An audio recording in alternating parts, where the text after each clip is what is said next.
What time is it? It's game time. It is the Sun City Leatherheads podcast. My goodness, Danny, we're pretty much almost getting to our age range with how many podcasts we've done already. So we're getting there, looking good. This is our 30th, I believe. So man, this is pretty wild. Danny, how are we doing today? What's going on, Jay? I'm doing pretty well, other than being sick. I'm doing pretty well. Can't complain. The good thing is I'm not sick during Thanksgiving. So hopefully Right. I'll get through this and feel better next week. Right. Yeah, because you're coming into town again, so hopefully we'll be able to hang out, and then you're not coughing up a lung. So we might have a special guest, ladies and gentlemen. We got some great big news, obviously. So now they have the finalist for the 2025 slate for the Pro Football Hall of Fames. So well, the semifinalists, I guess you could say, because then they're gonna get to the finalists, and then the ones that are actually chosen. Blah blah blah. But there's breaking news all over the place, right, Danny? I'm gonna start. We can start two in New York. So one I'm going to mention is Daniel Jones gets benched by the New York Giants. The New York Football Giants. How do you assess that? I mean, I think you and I both saw it coming, right? Right. It was just a matter of time before it happened, and I Yeah. think with what we've seen on the field and the lack of production, the lack of wins, I think it was you know, it was it needed to happen, especially for Brian Dayball, who's trying to save his job. And I think at Right. this point, like he's on a hot seat, and he shouldn't have been in a hot seat, which is Right. unfortunate. And Mara already said that he trusts Dayball and Shine or Shone or whatever his name is, but from what both have produced the last few years, especially you giving a gift to the Philadelphia Eagles. I mean, I'm pretty sure the GM is on the hot seat even if things are being praised right now. So yeah, and what's crazy, I heard the report that Daniel Jones was QB4 in the lineup at practice today. He wasn't just the backup; he was QB4. So that is telling you the trust factor in New York with the football Giants have in him right now. I bet you, even if they were to probably cut him tomorrow, he would still make the like the waiver wire, and they would probably be able to put him on the practice squad. That's how bad he's been. It's been pretty rough. Daniel Dimes turned into Danny Pennies because I mean the change is everywhere. So we're gonna stick in New York, same stadium, same mantra of trying to get things back in order. The New York Jets fired their general manager. They fired their head coach a few months ago. Now it is the GM. His name, I'm forgetting his name Joe right now. Douglas. Joe Douglas, that's who it is. Yeah, so he's out, and then the new regime, they're going to start looking and talking to people. And what's good, Danny, is that obviously the owner was quick to draw and didn't take shit like the Green Bay Packers, because Aaron Rodgers, not Brett Favre, Aaron Rodgers has had time after time after time to do his pity potty pouty oh, I'm gonna blame this person and that person and blah blah blah. And then what happens? They still didn't win any Super Bowls since 2000 what 9 or something. What it was. So it's been a long 2010. 2010 was the Super Bowl I think that they won. But yeah, it he was already ready to bench Aaron Rodgers after the Denver game. So there's a lot of scrutiny, and who knows if he even wants to keep Aaron Rodgers at this point. Um, so yeah, Douglas gets fired. The Jets are going to be in a complete overhaul next year, which a lot of teams that were Super Bowl contenders are going to be in overhaul. You look at the Dallas Cowboys, the New York Jets. They were supposedly going to be in Super Bowl contention, at least the championship games, right? Like they wanted to make a push. They're going to be complete overhaul. You're looking at Jacksonville Jaguars, who have since 2 years ago looked real hot, real good. Doug Peterson and Lawrence, and then all of a sudden they've hit a brick wall that they haven't been able to break down, because they're just getting worse and worse and worse together. So who knows? Jacksonville might be in an overhaul also.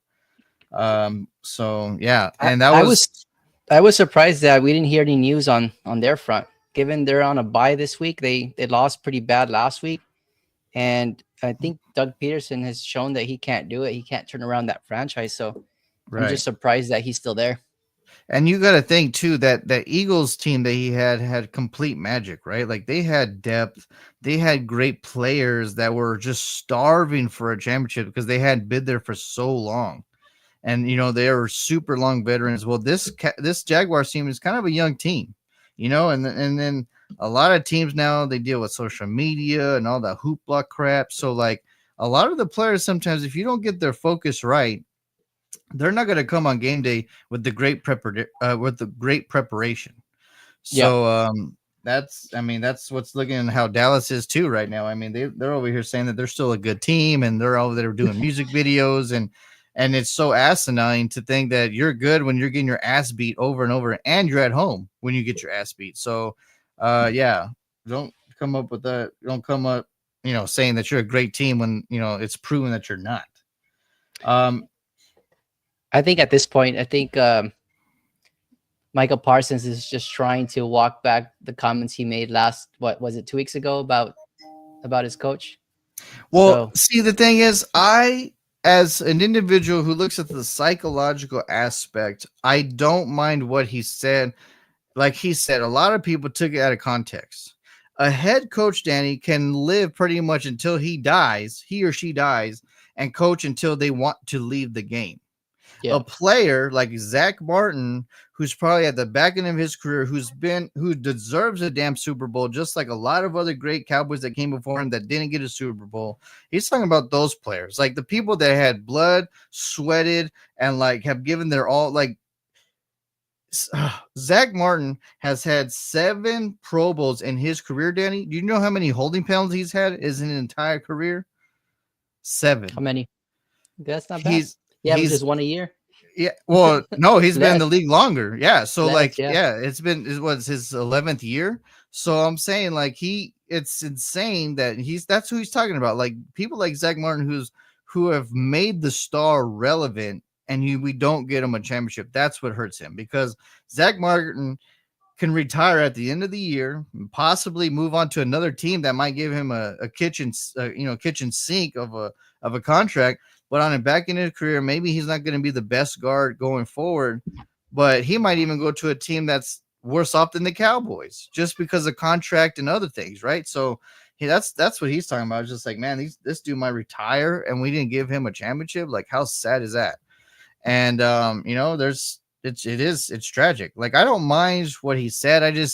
He could have worded it better for people to not take it that way, or he could have made it more emotional. Man, he was very low tone and was just like, Mike can go anywhere. Like, I don't care what he does because it's true. Like, I mean, look at how many coaches like Pete Carroll's in the well, even Bill Belichick, he's in talks of possibly coaching again, right, next year. So, look, they're in the 80s. So, I mean, they can coach whenever and forever. Mike McCarthy can go to college if he wants to. But Zach Martin, once he's done with football, like that's the NFL is the pinnacle. Yeah. And unless you go into coaching, the physical play part, it's over. Like JJ Watt, like always when Aiden Hutchinson, gets hurt with the Lions, people are like tweeting him like, "Yo, you want to win a chip? Like, let's come to Detroit. We're gonna win." And he's like, "Nah, man. Like I've been there, done that. I woke up this morning, had a cup of coffee, enjoying life. I'm not getting hit, and I'm not getting targeted. And that's what people are like, oh, let's just, come back real quick. It's like, no, like I have done my time and I'm enjoying my life now. Yeah. So, on that front, we're talking about the Cowboys and I've been thinking a lot about you. I don't know. I know you were probably working on Friday, so you didn't get to see the Mike Tyson. I did catch it actually. You did? Yeah. Well, did you see the part where they were interviewing Michael Irvin and Jerry Jones about the boxing fight and hosting it? Well, okay, so I caught the fight, but I didn't see like the pre stuff or whatever. Yeah, because I was working with the football games of high school, and then we went to our like typical go eat after and hang out and talk about the show and stuff. And then the game was on, or the fight was on there, but I didn't see the talk. So basically, I forgot how it came to be, but Michael Irvin was vouching for Deion Sanders to become the next head coach. Right. And he made a comment along the lines like, "Oh, I'm going to go talk to Jerry right now about bringing Coach Prime home." Right. And what would you feel? How would you feel if that was the case, if Coach Prime was the next Dallas Cowboys head coach. Danny, at this point, we need someone that is just not going to take the baby crap that Dallas is. And if Dion would be that specific individual, he's like, bro, I've been here, I've won championships here. I'm not gonna be bullshitted. Like, you're gonna show up, do your thing. I don't care if you're number 11, number 13, number 8. Hell, sure as hell ain't gonna be number 4 over me, because he can't do shit anyway. Like, so I remember a few weeks ago I said I want a defensive coach so we can play physical and get back into like the trenches. Take the ball out of number 4's hand when he is healthy. Go back to, like, I don't care if we draft another Ezekiel Elliott, kill that running back. But at least we'll probably have a chance to win a championship because you'll run the whole damn time, not put it in 4's hands, and the defense can go to work because they're not sweating and dying because number 4 is giving them the whole game to go play. Yeah. So Deion Sanders, Rex Ryan, Jason Wentz, people that want physicality, all in. And I'm sure the Jason Witten talk came up also is because what happened to another Dallas Cowboy tight end, Danny, that became a head coach? What's happening right now in Detroit? Yeah, he has the best team in the NFC right now. I think he's the best team in the NFL.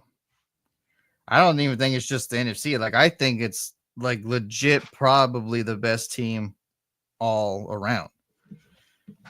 Yeah.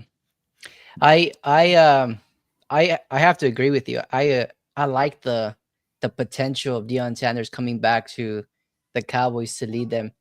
Right. Similar to our situation, you know, with the Bears. I think that's what we're missing. Both you and I are missing those head coaches that will, you know, motivate a team beyond just words, but more, you know, calling for more grit, like Detroit, right?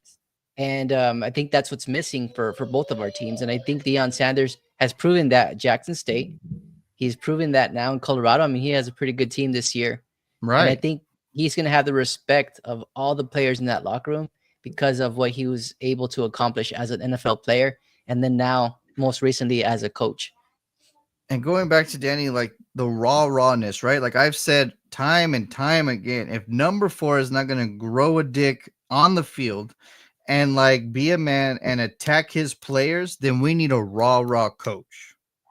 And Deion Sanders, someone like that, will be a hell of a raw individual if things are not going correctly.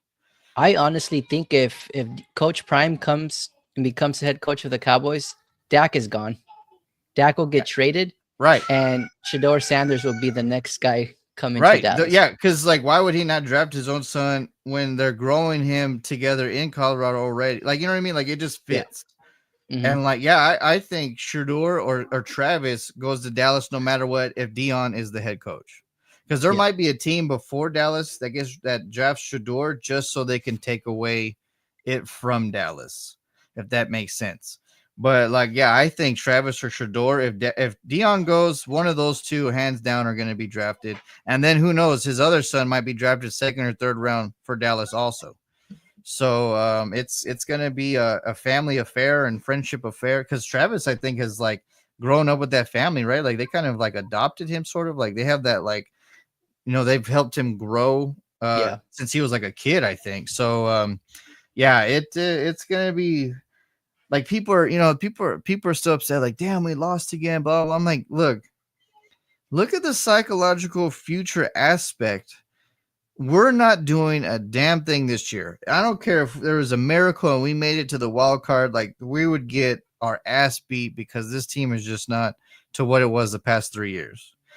And then why would we want a mid to late draft picks at that point for a new head coach? The new regime should come in a top 5 pick, pick 1, pick, pick 2, like round 2, like get her higher draft picks so he can get who he truly wants to start his regime.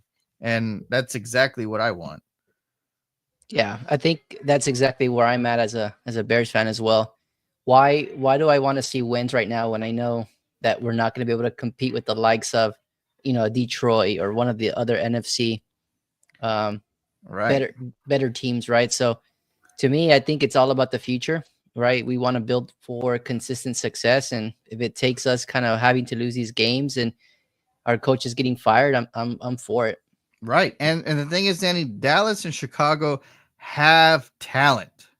It is Yeah. not that they're lacking talent and the coaching staff are struggling. No, it's the coaching staff are being dumb at times, struggling. Like that, like I was texting you that day or on Monday, like, why the hell are we taking our points on the board and then go for a fourth down when we know that a quarterback is getting thrown in the lion's den who's technically not the starter? Kick the field goal again at that point. You were only, if you would have kicked the field goal then, you would have been only down 4 points before it got crazy. So I'm like, what are you doing? And at Yeah. that point, and if Aubrey doesn't slip the first time, we would have technically been down 1 point. Because if he doesn't slip, we know he's gonna make it. Yeah. But we saw him slip, so he misses it, which, he's human. Shit happens. He's going to miss. But you technically took off 6 points off of that. We would have been down 1 point. Yeah. Yeah. That's Asinine coaching. definitely. And that's one of the things I wanted to bring up as a segment going forward is probably like the most baffling plays of the week. Or the And I calls. think, yeah, plays or calls, whatever. I'm down is. with that. Like, we should do that next week. Like, starting next week, we'll do like some like what made you scratch your head on a play or a call. Yeah. We'll do the baffling calls and then we'll do the big balls plays. Even right? Cincinnati. Or like that took, yeah. It frustrates. There's so many teams that I've been mad and frustrated with, and they're not even my team because I'm so like what? Like, you could have had a chance to win the game thoroughly, and yet you do that crap. And then you poor Bears fans. I mean, like, you all can't get a break. Just like Denver in Kansas or against Kansas City a few weeks ago, and then now this week Chicago gets a blocked field goal to win the game. Like, are you kidding me right now? And it goes back to the coaching mishaps, right? The not having a coach that has the balls, Fundamentals. or just be aggressive. You just got to be aggressive in those situations, not just wait it out. We had more than enough time to run another play, and maybe even if we would have gone stopped at the line of scrimmage, at least we would have tried to get more yards. You should have tried a Hail Mary. Right? I mean, shit. If it happened to you, might as well try it to benefit you. So, my goodness, that one hurt because it was a Packers. I really wanted that win. Right, me too. Because I'm like, dude, we both hate the Packers. Like, they've damaged Dallas for. It's crazy. Like, karma will always hit it. Like, before Jerry started sucking Jerry's own Jerry, we had Jimmy Johnson and kicking ass, and Brett Favre could never beat Dallas, especially in Dallas. Right? We owned Green Bay. But then when Jerry started sucking Jerry, like, look at Green Bay now. Like, we cannot get over that hump in the playoffs, and they beat us every time. Even when we have the better team. Like last year, we sure as hell had the better team, and we got our ass beat at home. Yes, it is what it is. I mean, years and years of just dumb-headed moves. Right. I mean, in this case with Jerry, like he just can't get out of his own way. Right. Like Danny, we would have, even with our injuries on our defense, if we have a Derrick Henry there to just waste the clock and keep the young defense off the field and keep from number 4 throwing the ball, we would possibly be fighting for the contention of our division right now. Yeah. But no.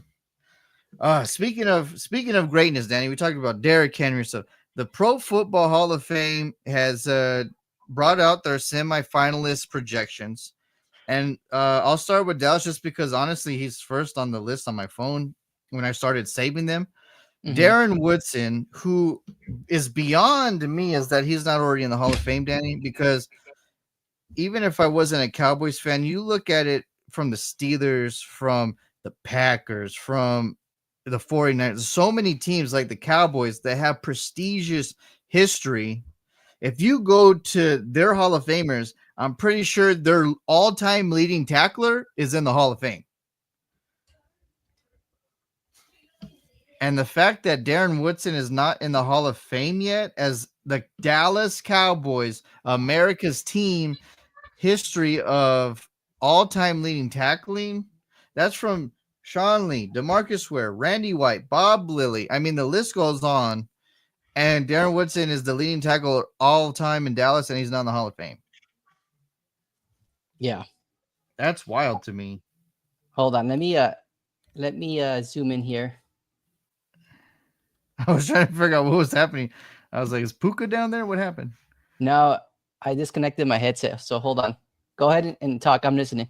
All right. Darren Woodson, I brought up, obviously. So another person who I loved and who actually beat Dallas's ass in the playoffs when he had a great Minnesota team, Jared Allen. He goes from Kansas City to Minnesota, and obviously an amazing Hall of Famer or future. He's going to be a Hall of Famer for sure, but Jared Allen was so amazing. He's one of the finalists. Marshall Yanda, the offensive lineman for your Baltimore Ravens, who was a stud forever, and even, of course, even won a Super Bowl back then. Vince Wilfork, one of the prestige defensive linemen for that Belichick regime of winning Super Bowls. He's a semifinalist. Someone who you mentioned, Danny, before, and you love, Reggie Wayne, wide receiver, Indianapolis Colts, semifinalist. I mean, obviously, all these people deserve it. That's why they're we're going back to, prestige, right? And Dallas Cowboys. Darren Woodson not being there. Another semifinalist that's crazy to me that's not already in there, Ricky Watters from the San Francisco 49ers. I mean, that guy, before Frank Gore was there, he was he was the only running back, right? That just he just tore it up by speed and everything. Mhm. They've had great running backs, but Ricky Watters not being there, that surprised me, to be honest. Someone who I liked, but obviously hated the team, Hines Ward, semifinals. I mean, that dude, what I loved about him, Danny, he showed up, he smiled, a great guy. But as soon as you said hike, that dude's catching the ball and trying to score a touchdown. And man, just a great person and great athlete. Some guy who definitely Tom Brady needs to vote for to put in the Hall of Fame, Adam Vinatieri, who saved a lot of Super Bowls for Tom Brady. People were always like, Brady won them all. Like, no, Adam Vinatieri won pretty much a lot of them because He would be the first kicker, no? Ever inducted? I don't know, but When he he's did he's the NFL's all-time leading scorer. Isn't that crazy? Wow. That Well, is the most. He has 2,673 points, Danny, and that's Tom Brady there, right? So he helped him a lot when he was younger. okay, he'd be the fifth kicker. But you know what I mean? Like it just a team wins you championships, right? Like it's not one individual. Earl Thomas, I was kind of surprised. What's up, Gabe? Can you hear us? Oh, our special guest is finally on, ladies and gentlemen. Gabe Ramirez. Gabe, can you hear us, Gabe? Or to echo? No. There you go. There you go. Oh, I hear him now, right? Can you hear us? Yeah. We can hear you. Put your head on. Yeah. Put it on. How's it going, guys? Good, you? Good. Pretty good. Woo! Gabe Ramirez, ladies and gentlemen. We've been trying to get him on for a while. Gabe, we're talking about the semifinalists for the Hall of Fame. And for people that don't know, obviously you guys can look at the monitor B and C. They look alike. Yes, that is Danny's older brother right there. People actually thought me and Danny and Danny were twins one day, which was crazy. But I had to that waitress is drunk. I don't know what happened. I know, yeah. Check out. So another semifinalist who I liked, I always picked him up in Madden if he became a free agent. Fred Taylor, the running back of the Jacksonville Jaguars. I mean, that dude was a stud. And Danny, I always say you need those players that don't get recognition as much because they're next to a superstar, but did all the dirty work when needed. Terrell Suggs is a semifinalist for a Hall of Fame. Obviously, he was next to Ray Lewis, and we're talking about coaching, right? Ray Lewis might be another Florida head coach coming, following Deion's footsteps. Another receiver, Donnie, that we talked about in our receiver thing, Steve Smith Jr., or senior, I should say. Steve Smith Sr., man, that dude was awesome. Another Indianapolis Colt semifinalist, Robert Mathis. That dude was a stud. And a guy who I'm sure all Patriots and Cowboys fan hate because he beat us when it mattered most. Eli Manning first time ballot, I think. So yeah, obviously he'll be in recognition. And Danny, one guy whom I loved, who you and Gabe always talked about the physicality, and we always talked about how we loved him. Luke Kuechly, the linebacker for the Carolina Panthers. Man, that dude was such a stud. Danny, one of your Showtime wide receivers, Torrey Holt, makes it as a semifinalist. How awesome is that? Rodney Harrison, safety for the Chargers and Patriots, who helped the Patriots, build that dynasty over there. Another Steeler who obviously, oh man, he was such a ferocious individual. James Harrison. Obviously, everyone remembers the run back in the Super Bowl when he intercepts Kurt Warner. That still haunts me as a Cowboy fan. Antonio Gates. I mean, another tight end we talk. Man, it's so cool, Danny. It's crazy that we mentioned pretty much half of these people in our segments recently, and now they're semifinalists for the Hall of Fame coming this year. So that is awesome. Yeah. Jair Evans, another offensive lineman for the Saints. Obviously, he did some amazing things, and of course, he won the Super Bowl with the Saints. Anquan Bolden, another individual that we always talk about as a receiver that was just lights out in his day. Just went and did all the dirty work, right? Like he was next to Larry Fitzgerald or Michael Crabtree, but he just went and did it, right? So, Yeah. Willie Anderson. Excuse me, Gabe. Go ahead. So you got the job done. Yeah, he did. Oh man, I loved Anquan Bolden. Willie Anderson, member of the Cincinnati Bengals, another offensive lineman. That dude was amazing. And honestly, Willie Anderson was one of the bright spots when the Bengals were nothing, right? So Right. for him. Eric Allen, that surprises me too that he's not in the Hall of Fame already. But Philadelphia Eagles, obviously, I hate the team, but love the man. That dude just balled out. He did some great things for your Philadelphia Eagles. And I don't know when he played. Maybe he played with Coach Herm Edwards. But yeah, I think he did. Yeah. So yeah, those are your semifinalists, ladies and gentlemen. And who sticks out to you, Gabe? Let's start with you since you're our special guest. What sticks out to you, offense and defense? I would say Steve Smith's one of the guys that stands out so much, and because he's really never had a good quarterback, and it seems like he just stood out. He just stood out every time. Like he was just the man to go to. Like it's a very good receiver. Defense wise, I guess I like Harrison. Harrison was a baller. Right. Oh yeah. I as a Cowboy fan, obviously with the team and stuff, I hate him. But as the athlete, you gotta respect and love it, right? Like that dude was just. I mean, he pretty much ended Colt McCoy's career because, like, after that, Colt McCoy became a backup forever because of his head injury and just like could never recover. Are we talking about Rodney or James? James Harrison.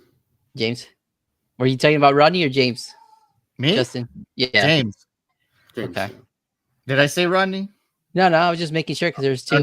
No. Yeah, James. We're both on the same page. I got you, Gabe. Yeah, we're talking about James Harrison. But yeah, he was a ruthless man. And then of course that touchdown. I mean, that was the greatest return for a defensive lineman probably ever in a Super Bowl, right? Like, I mean, he went from goal to goal, just like Leon Len, the damn Cowboys, but homie's over here sticking out the ball, and then of course Don Beebe hits the ball, and we would have had the most points in Super Bowl history if he didn't do that stupid crap. But Danny, let's go to you now. Like, what stuck out to you? What sticks out to me on this list is just the different. Look at all the wide receivers we have going. It's gonna be hard to pick one or two of those people, right? You have Steve Smith, right? Who is, I mean, he deserves to be a first ballot. Yeah. As well as, I mean, Reggie Wayne was, pretty successful in Indianapolis. Even when he went to Washington, he was still producing. Was it Washington, if I remember correctly, or am I thinking of Garcon? Reggie Wayne. Pierre Garcon. I'm thinking of Garcon. I am thinking of Garcon, huh? Oh. Reggie Wayne went to did he go somewhere? I thought he retired. Maybe I'm just thinking of Pierre Garcon. But you were gonna say someone else too. But no, like Hines Ward. I mean, I know he's been retired for a long time, but he was the Steelers' offense. Like he was whenever they needed a first down, a touchdown, that was Big Ben's target, reliable target. So he deserves to be in the Hall of Fame. Here's a funny tidbit that I'm gonna confess to you guys in the world right now. Me being younger, and when the Steelers were changing the name to Heinz Field, I literally thought they were naming it Heinz Field for Heinz After Ward. him? So I was like, dude, he retires. That's perfect. Like he's a legend. Like I was like super stoked. And then it's for stupid ketchup. So, Wouldn't that so be nice? right, yeah. So I was like, dude, that's the greatest honor. Like they're gonna name it after him because it's like the leading receiver, and he's like the greatest guy. And like I honestly, my youth, I thought it was gonna be Heinz Field for Heinz Ward, but no, it was Heinz ketchup. But whatever, or mustard. That's an honest mistake. Right, yeah. So I was like, yeah, cool, like Heinz Field. But But no, me, that guy's been pretty retired for quite some time now, so he hasn't been inducted yet. But I mean, I Right. think eventually There's a he few deserves on to be here. in the Hall of Fame. yeah, Yeah, there's a few on here. Well, there are always a few, right? Like I just always feel bad for the families and the guy that dies before he sees it, right? Like, because he never gets to live what he was, Hall of Fame. So, that part's sad to me. So I always think that they should pick like an older individual, but on this list, there's not really an older individual, you know. So, man, hopefully everyone stays alive to see this on this one. But to me, I love Antonio Gates, one, because tight ends never really get recognition, right? And two, like he's one of the people you look at Tony Gonzalez and Antonio Gates, and then Gronkowski came out, and all these people like Antonio and Tony revolutionized the tight end as we know it. I mean, they were mostly blockers, and then if we need an emergency catch, then you caught it down the field. But Antonio Gates is like, bro, I'll go score 30. It's fine.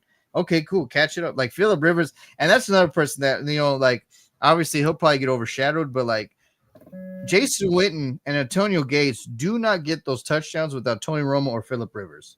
Like if they get a chummy, sloppy quarterback, they're not going to get that. Like that's just point blank because some of those throws that they're having to make while they're in, like, you know, they're getting hit because they're those tight end bodies. Like Antonio Gates to me is it's a great thing to look at.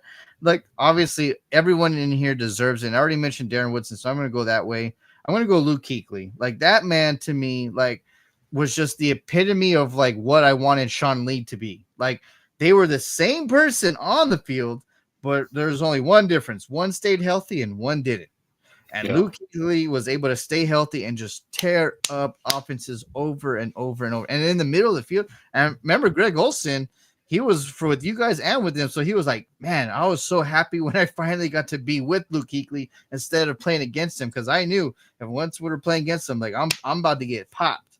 So yeah, this is a cool list, and I'm excited to see who gets picked.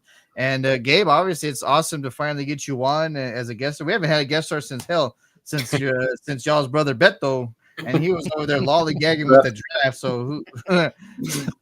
So yeah, it's awesome. he was speechless. Thanks I know for you. Yeah, absolutely, man. Yanni, let's do some stuff while we still have Gabe on. What something else that you would like to bring up or talk about? Yeah, I was just gonna mention real quick about this list with Luke Kuechly. I know that we're all, he's probably one of our favorite ones to get inducted, but I wonder if he's gonna be, going through the same process that a Patrick Willis did, right? Patrick Willis retired, younger than expected or earlier than expected. And so is that gonna hurt him, right? Because he didn't play enough years compared to all these other recipients. Right. Going back to what I said about earlier, like I just think that at least one older person should get in every year just in case if they tip the bucket, right? And then you look at Luke Kuechly, like there's who was it? The guy from Baltimore too. He's in the Hall of Fame, and I think he passed away, but I think he got to see his inauguration.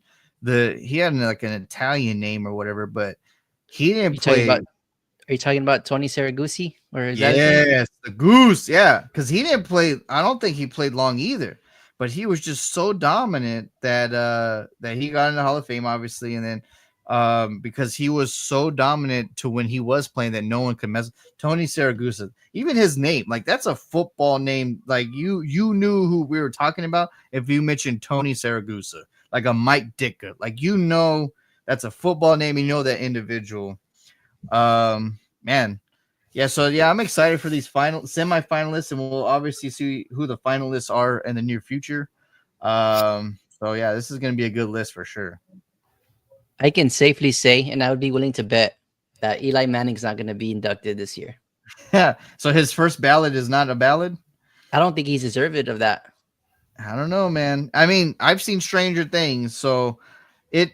I kind of agree with you because there. I mean, Coach Tomlin, his front seven, like there's so many things that that helped him get where he was. Just like Brady, we're talking about Anna Vinatieri, but some of the plays that he made in the biggest games, I mean, that you can't take that away, Danny. I mean, two big plays would have made Tom Brady a 9-time Super Bowl champion. If you take those two plays away, Tom Brady wins 9 effing Super Bowls. Think about those 2 Super Bowls are going to help big time, especially against Tom Brady. I think he might have a good chance. My opinion. I agree. Yeah. Like I like I said, as a Cowboy fan, I was like, damn it, Eli, I hate Eli. But like, you can't hate the player. You got to hate the game, right? Like the player showed up and he performed. So I mean, yeah, he was the first person to damn autograph Jerry's World. Like game 1 Sunday night, he beats Dallas and then he autographs the signature because we lost. That was the first loss at home, and it was the inauguration of the stadium. So it's pretty crazy. But yeah, that's why AT&T Stadium's falling apart, right? yeah, it's cursed. Yeah, I know, falling apart. Hey, that proves that what I love too is that like now he's gonna have to redesign the stadium and then probably put the curtains or put shade, because if you have metal falling down, obviously you're gonna have to figure out some new structure elements. So that I'm telling you, God was like pissed off, like don't open this. I don't want to see this disgrace. When Texas Stadium was built, Tex Schramm, and we became America's team. The people would always like say, God, that's God's hole so he can watch his favorite team because we're America's team.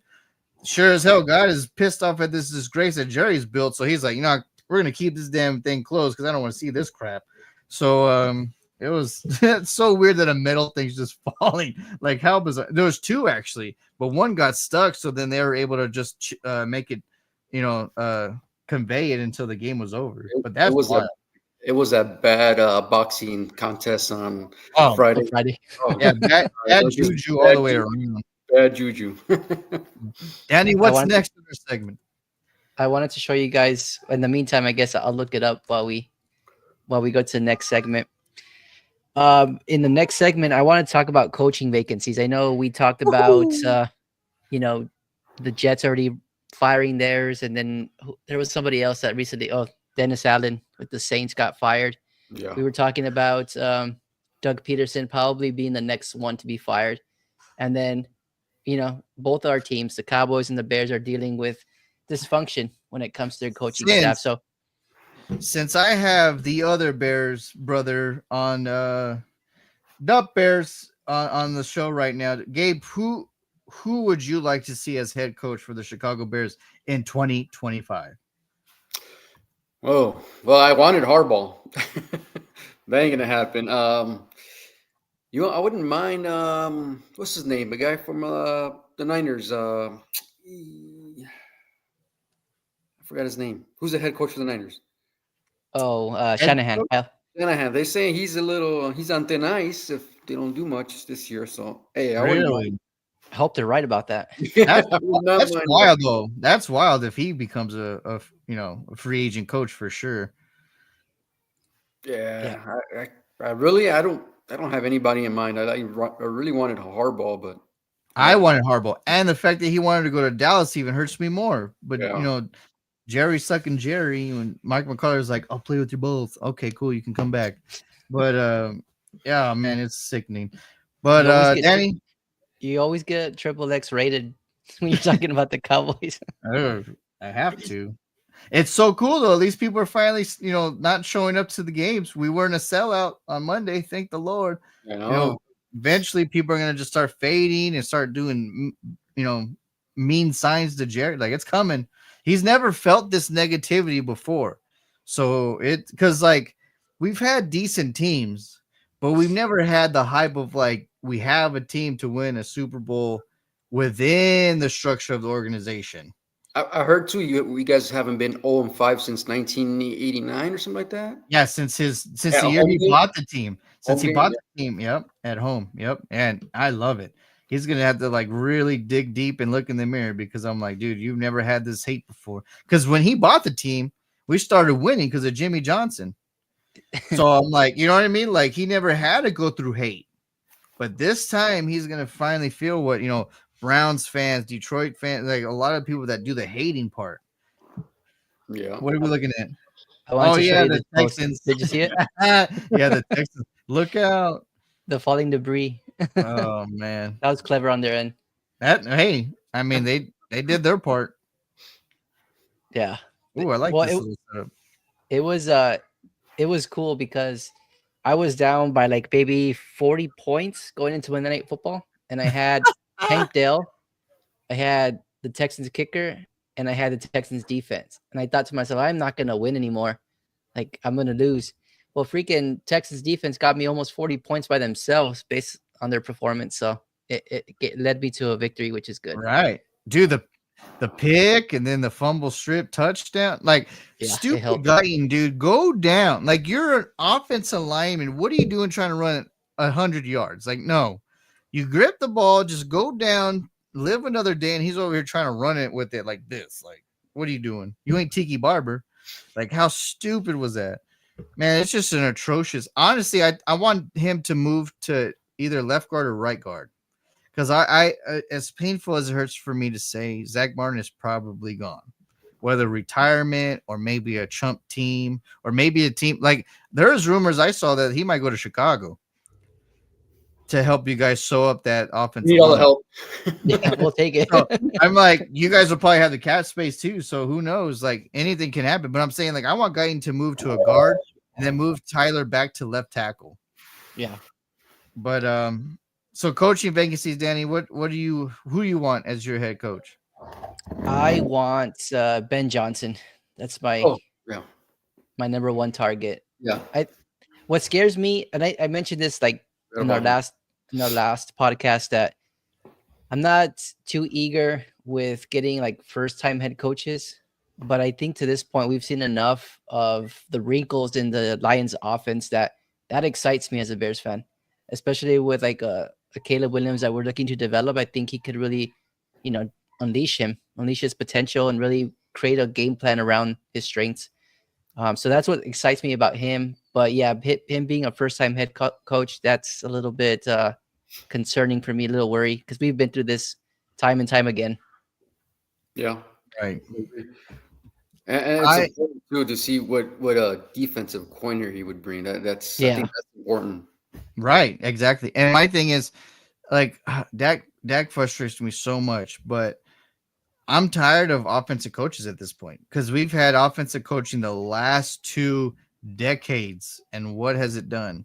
It hasn't brought physicality. It hasn't brought hardcore structure. No one's raw. Like Garrett, all he did was clap. McCarthy, all he does is look up in the sky and shake his head. Like, dude, get mad at somebody. It's okay. Like, you're the head coach. Like, get fucking angry. Like, go hit a CD. Like, go pop them on the damn helmet. I don't care. Like, show them that you're the damn head coach and they're going to damn listen. But we have none of that. So, yeah, we we're talking about Dion earlier, Danny. Like, I'm down with that. I'm down with Rex Ryan. I'm down with any defensive coach that's just going to come and jack slap anybody. Like, that's what I want. If he's going to jack slap Jerry, perfect. If he's going to jack slap Dak, perfect. Like, if we're not going to have a raw quarterback in America's team, which we need a damn coach that's going to be raw the entire time. Jimmy Johnson was raw. And look what happened. Yeah. You know who would be a sneaky good pickup for any team would be Mike Vrabel. Oof. That dude's done it in the past. He's a defensive-minded head coach. Right. And we won't have he gets his team motivated. We won't have a GM that will just start unleashing our best players. So, I mean, at least he would have structure to like keep his best players and play physical ball. Like, yeah, you're saying like they play contention no matter who's the quarterback or no matter how much they're struggling. The Tennessee Titans were always in contention of a game. Yeah, they're always in it. Yeah, but yeah, I just want someone that just would pop somebody. That's all I want. And they also knew how to. They also knew how to win in the playoffs under Vrabel. Yeah, which is a good thing. Gabe, you're saying? Dream scenario would be Ben Johnson and Vrabel as a defensive coach. That'd be awesome. That'd be. Can you imagine? Yeah. Yeah, that'd be a beautiful anywhere, right? Like any of those places. Go Hey, Packers. go Packers. Who's that? Who said that? as Dennis. That was a Dennis, flag. I'm Dennis. sure. That was a flag. Dennis, the one that we saw at draft night, right, Dennis? Yeah, He's a Packers fan? he Yeah. is.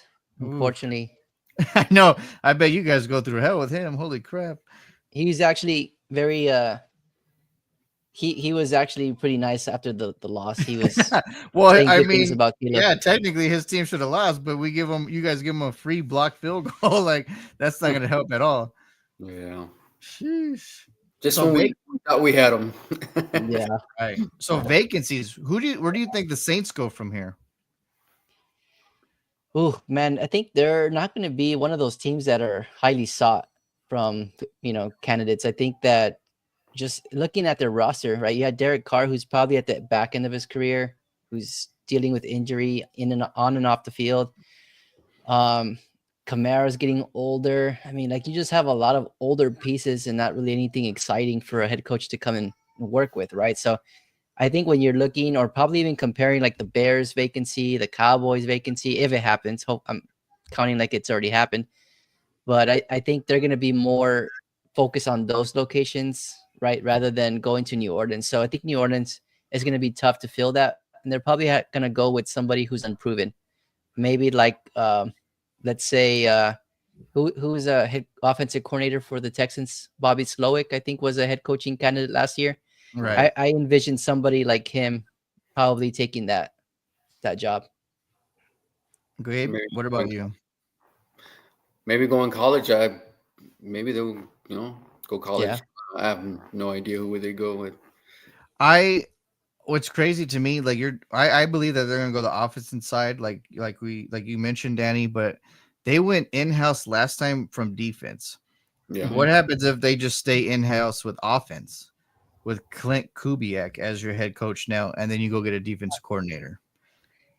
Clint Kubiak's going to be a hot name for head Right. coaching. Well, Right. So like you just keep him and not let anybody like take him like a Cowboys or a Chicago team. And then like I think the Jets personally should go for an offensive side of coach. And then you take, because Nathaniel Hackett ain't it, and obviously Coach Saleh got screwed over because it became Aaron Rodgers' team. But yeah, I think if they don't go reach out to anybody, I think they just stay in house again. But they go on the offensive side and make that the focus, because the defense is already there. They have physical parts. It's just that you gotta sure up the team. The Saints are the most weird, bizarre team the last 2 years.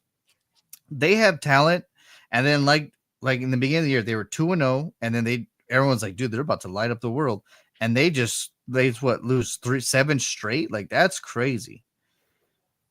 yeah, and it seems like it happens every year. They go Right. through their ups and downs. Shout out to Joel. I know he sent us a screenshot on our fantasy football group chat. He's watching. He's tuning in. All right. Joel, we were talking about Deion Sanders becoming the Cowboys' next head coach. He's a Cowboys fan too. He is. That, as a football fan, excites me. I think Coach Prime just going to one of his old stomping grounds is going to be pretty cool to see. Right. It's kind of like Coach Harbaugh all over again, right? We got excited when he went to the Chargers. But with Prime, what I'm interested to see if it happens is to see like how he motivates his team. And then secondly, how he meshes with Jerry. I'm sure he's not going to stand up for, Jerry at all. He's Well, going to tell him. Well, what I love about it is that they already know each other, right? Like they know the glamour and grit that both of each other come with. So, and Deion's the type that he's not gonna let a damn player take a day off. Like that's what I love about Coach. Like, hey man, I brought you in here for a reason. Like Colorado, right? Like they had to rebuild Colorado last year, so that's why they struggled. Then he rebuilds Colorado to what he wants, and look at them now. They're in contention to even joining the 12 round playoff, or 12 team playoff. So yeah, I'm excited. I just want change, like go defensive, like go crazy and get people that'll slap people. Like that's all I want. The New York Jets, Danny, we're talking about Saleh. Who do you think they go after? They're probably gonna make Aaron Rodgers their new head coach, since he wants to do everything anyways. He already is. What are you talking about? Making the GM as well. Might as well do it. That's crazy. But no, I don't know, man. They're also a dysfunctional team. That I mean, I think what makes them a little bit more appealing than the Saints is that they have a pretty good defense, right? They have those star-studded defenders on that side of the ball. They have Garrett Wilson. They have Brees Hall. I mean, they have pieces, which is good.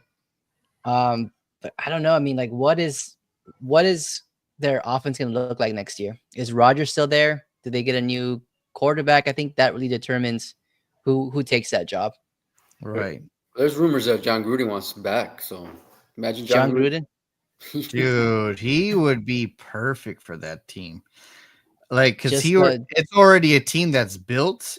Can you imagine them losing? Like, well, talking about Cowboys, like that's someone who would slap people around.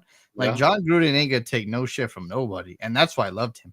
And people are easy to forgive, right? Especially in sports. Like whatever happened in his in his emails or whatever, like that's been almost 10 years now. Like he's been gone for a while. So Not 10 like years. It's been like more like since 18? I think he got fired in 2018. So it's 7 almost years. 10 years, sir. Like that's almost 10. That's a long time, Danny, for him Hey, to be you away. can't round up 10 years. Come on. I can't. Look at Jerry. He rounded up Dak's contract. Look what happened. Oh yeah, he did get hired at Barstool. Yeah. He Yeah. It was actually cool to see their live show last week. I don't know if you guys saw it. But they were kind of doing like a live stream where they were showing the Eagles and the Commanders game, and John Gruden was there. So it was cool to see him interact with the Barstool guys. And then also they would ask him questions like, how would you have handled this situation? Or how would you? Right. And he actually made a really, really neat comment about analytics. And it made me laugh because you and I have always talked about analytics being an issue with head coaches, right? And John Gruden made the comment like, analytics are fucking horrible. Like nobody wants to do that shit. Like who listens to that fucking nerd? Yeah, who listens to a computer that doesn't even play a game? That's not even breathing. Exactly. Like, are you kidding me? Like I Yeah. hate the analytics aspect. Like I don't know who started the trend or why people are following it or how they think it's a great thing, but more teams lose now because of analytics than they do win. It's a sponsorship with Amazon, I guess. I don't know. You have a fan? I love your green eyes, Gabe. Woo! Oh man. Yeah. See, when me and Danny were out and about, we were Gabe too. When they thought we were twins, I was kind of like sticking out my lips a little bit, and that's maybe that's why she that's why she thought. You must have been sticking them out pretty yeah. far out there. Yeah. Well, we were at a girl restaurant, so I was like, but he already has dibs. See, this is awesome. Now we're getting some communication. See, this is what we should chime in. Y'all should chime in every week. But I think the Jets go after like someone like you guys mentioned already, a Ben Johnson. Someone that's offensive proven, whether it's Aaron Rodgers or not, like go offensive side. You already have a good defense. You know, don't even mess with that structure. Just let them cook. And then get like someone like go get Al Harris to becoming your defensive coordinator. Work on the corners and secondary because the front seven's already solid. And then Ben Johnson or someone like offensive minded for your I think New York Jets. From what Adam Schefter said, he said that Ben Johnson's going to be very selective with who he picks as his next team, and he might end up even staying in Detroit, especially if they lose. They don't go to the Super Bowl. I'm sure that's going to be more motivation for him to stick around. So who knows? But the quarterback's the biggest thing with New York. That's going to determine who goes. Another crazy rumor that this one was the most crazy one to me is that Dan Lanning could be the next head coach of the Dallas Cowboys. And I was like, that would what? Be cool. That would be crazy. I mean, that's crazy talk. But if that happened, a lot of my Ducks are going to be flying to Dallas. That's for sure. That'll be the end of Oregon. Or he's the one that single-handedly turned around Oregon into a powerhouse. Well, they've been there, but now he's created them to be a complete powerhouse where they can actually contend.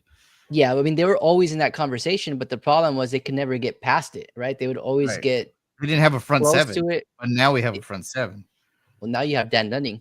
I think. Well, I mean, that's what I'm saying. Like he built that front seven, like that. the O line and defense line. Go Cowboys! Whoever you are. Gracie. That's Gracie. Hi Gracie. I don't. Who's great? Is you work with her? Or what? Eva's sister. No. Ava's. Oh, Ava's sister.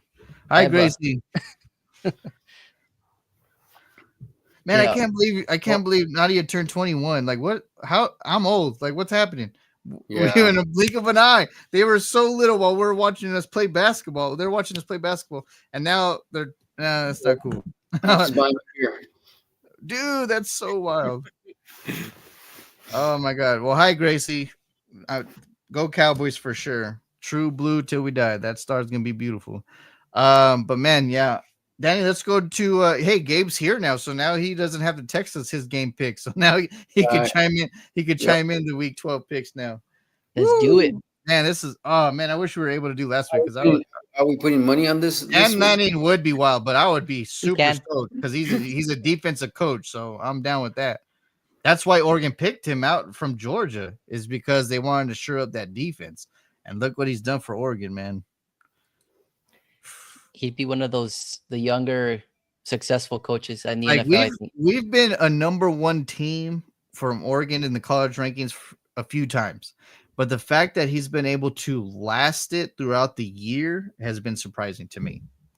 Like that shows his good coaching. Because like last week they were on the ropes, but what happens with good coaches and good teams? They find a way to win, and that's what happened. Yeah, all it took was a Right. boneheaded move from Ohio State to remain undefeated. Dude, I can't believe I was like, he's running. I was like, wait, he didn't slide. I was like, he slowed too late. I was like, Dak Prescott lives. I'm like, ooh. Yeah. Yep, that Ohio State game did it. And the fact, hey, Indiana and Ohio State this week, yes, Danny? I know, it's Woo, gonna be a big one. a good game, man. Yeah, I know. Gabe, you're diehard Notre Dame, right? Notre Dame, yeah. Yeah. Hey, us three are what, top 10, I think, or what? What's Notre Dame? It's gonna be fun. They're number 8, right? Yeah, that's gonna be awesome. Where's Dennis? Dennis, chime back in. What's your favorite college team? Olivia. Dennis is a Notre Dame fan too. Me and is him went to South Bend to go watch him. Nice. Dope Bears. What's up, Olivia? Dude, this He's is cool. Everyone's finally we're chiming in. 6. We're 6. Woo. So it's 1, 2, and 6, huh? Damn, that's a good lineup. Woo. Texas is number 3 too. Let's go.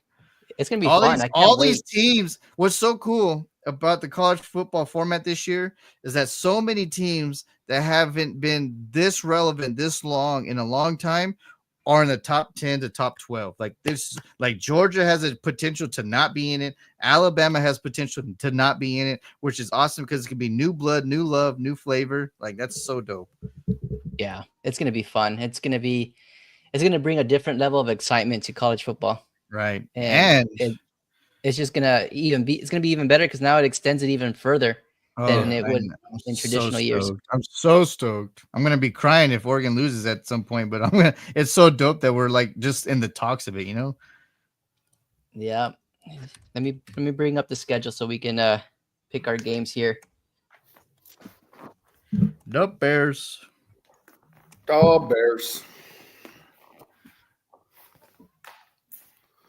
But man, after watching the Tyson fight on Netflix, I hope that it's not a foreshadowing of what's to come on Christmas Day. That's gonna suck if it's always buffering. Because it's a game, right? Yeah, it's gonna be. Why is the NFL doing this crap though? Like, really, just leave it the way it is. You're a $1 billion juggernaut anyway. Without this, Yeah, I don't get it. But they're so. Can you zoom in here? Yeah, I can zoom in. Yeah, because my blind ass. How's that? Yeah, Gabe too. That's better. Yeah. I can see logos. Yeah, the logos are helping. Is that better, or you want me to do it more? Can you do it more? You tell me when to stop. That's good. Oh yeah, that's a lot better. That's way better. Woo! All right, so Thursday night division game. What I loved this year is that Elon Musk was pissed off because he bought Thursday Night Football the past 2 years, and then they have not been up to par. So what does he do? He tells the NFL, I'll pay you to make sure that we get a lot of division games going forward. I would say 9 out of 10 games this year already have been division games, and they've been close and good. Why Elon Musk? Because does he own Amazon Prime? No, that's Jeff Bezos. Whatever. They're all billionaire crackheads, so a billionaire is a was like- billionaire to me. Starlink, are they sending him to space? What the fuck? Jerry Jones had something to do with this. Any billionaire has to do with some. But whatever. Bezos, he had to have paid somebody because like this lineup for Thursday Night Football has been stellar this year. For sure. Yeah, they've done a great job. Right. So the Cleveland Browns and the Pittsburgh Steelers. And since we have a guest today, we'll let him do the first honors. Gabe, who do you got? I got Pittsburgh. Pittsburgh's been playing really good ball. I was actually shocked that they did so good against the Ravens. Their defense is I know. really stepping up, and they have just enough offense because their defense carries them, but their offense is just enough to get a dub, I think. So I'm going Steelers. Danny, let me ask you. Last year, I convinced you to be a Detroit believer in the offseason and you're like, damn, I think you might be right. This year, I said, as much as I hate Pittsburgh because I'm a Cowboys fan, I am a believer that Pittsburgh about to turn this damn thing around. Are you a believer now, Danny? I was never a non-believer of Pittsburgh. I like Pittsburgh. Well, I was a non-believer of Russell Wilson. And yes, I'm now a believer of Russell Wilson. I think Russ is he's elevated cooking. that offense. Yeah, he is cooking. Russ is cooking. Yeah, that defense is just so stout, right? Like it's just been lights out. Adding Patrick Queen in the mix, and then they went to trade for someone too to go help TJ Watt in the front line, which of course Dallas drafts gives a 4th rounder for a Mingo that we've never heard about. Damn dude sounds like a damn fruit. But I mean Pittsburgh for me. What about you, Danny? Yeah, I'm gonna go with Pittsburgh here too. Pittsburgh, last week was very surprising. I did not expect them to beat the Ravens, honestly. But just they played collectively, right? Even when things were going wrong, they just found a way to win. And Russell Wilson continues to just make the plays that he needs to make. He's not doing too much. He's not doing too little. What's great too is like Sean Payton is a structured individual. He likes structure. He's giving Bo a little more freedom now, and Bo's cooking. And maybe he learned with Russell, right? Because Russell likes to be a little more limbo and do his own thing. And that's what Tomlin's like, dude, just do whatever you got to do. Just don't make mistakes. And it's working. So, yeah, Pittsburgh for sure. Russ is cooking. We all picked Pittsburgh. You know what that means.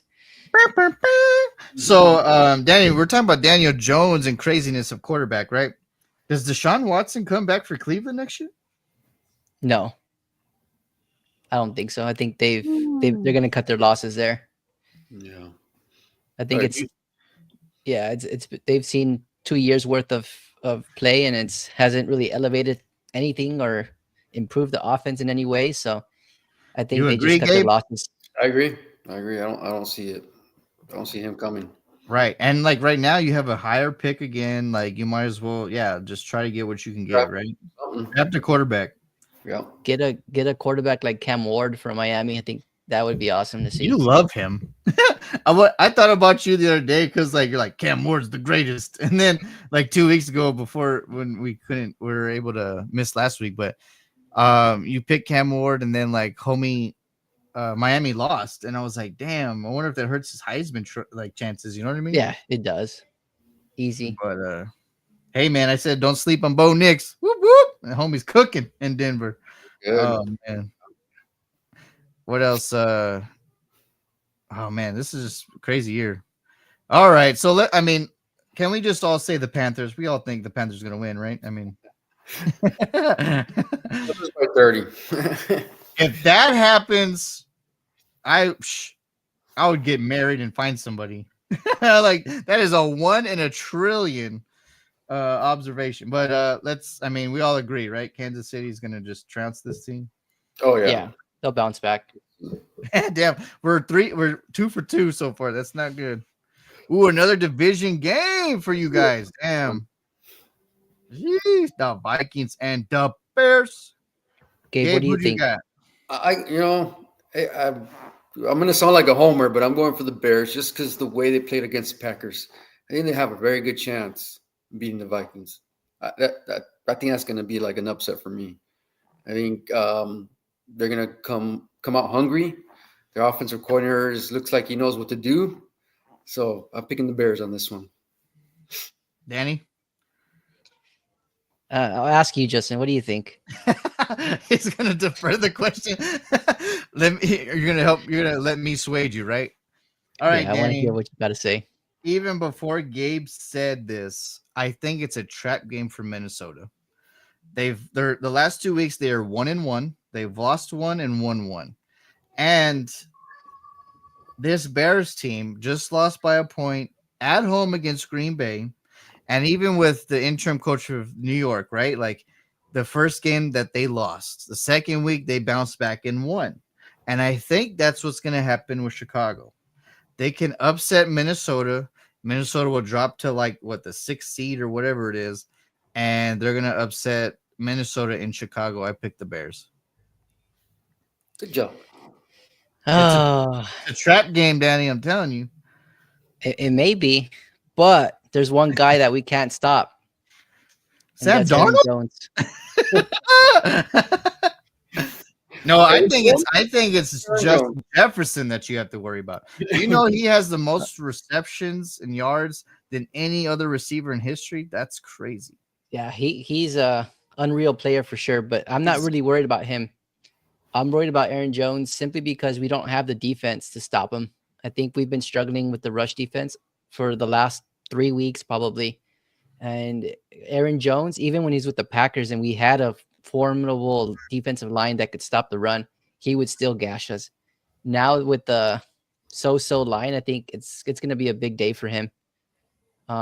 That's what worries me, honestly. I hope that we do see Caleb Williams play, consistently again this week. I hope the offense doesn't punt. But yeah, I think Aaron Jones is going to be the one to give us hell on Sunday. Or it's our first gotta go with Minnesota. differential. Yeah. All right. Another division game. And honestly, even though the Titans have been losing, they've been pretty tough the last few weeks. And Houston, besides Dallas's crappiness, Houston's lost the game.